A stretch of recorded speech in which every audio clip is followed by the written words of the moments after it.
Hey guys, Megan here, and today I'm going to show you how to unhide apps on iOS 14.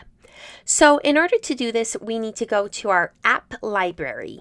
To get to the app library, we are going to swipe on our screen from the right side over to the left side, and this is going to allow us to scroll through all of our app pages, and the very last page is going to be our app library. So I'm just going to swipe, and here's my app library.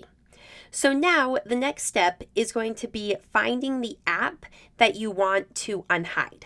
So you can either do this by searching, or if you can just see it, I'm going to be unhiding this American Airlines app, so I can just see my app right here.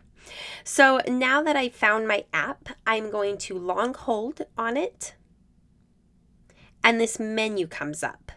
And so now I can simply put Add to Home Screen.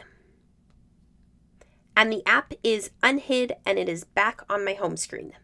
So thank you for watching. If you have any questions about what I've done, leave them in the comments below.